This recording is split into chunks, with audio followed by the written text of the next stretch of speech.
I'd like to talk to you about supporting refugee students and basically talking about student finance.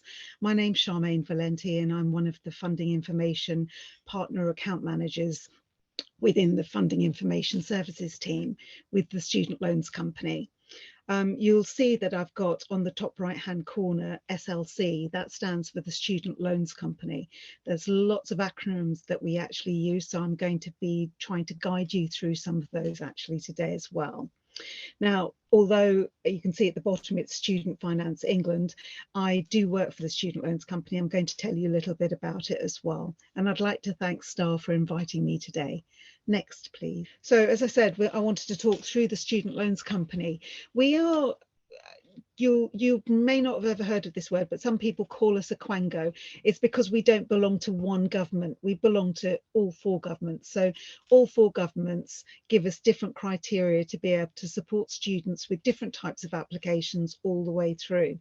The main pot of work is actually Student Finance England and the applications, and Student Finance Wales, which we actually do all the applications for. Northern Ireland is slightly different, and with the Scotland, that they do their own applications, but we make payments. But for you to find out more information and to be able to find out more guidance, you can go to their links, and I've given the links up on here, and I think that Siobhan will be also putting them in the chat. We do over 1.6 million students applications throughout the year, and every year that seems to be going up and up and up.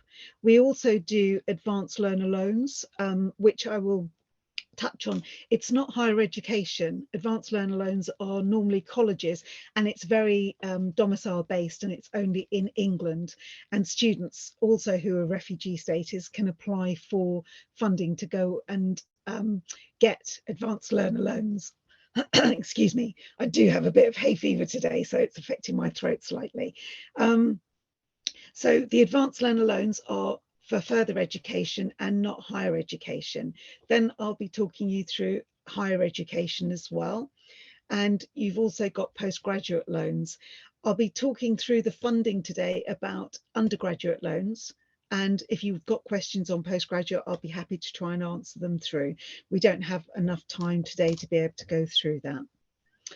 Next slide, please.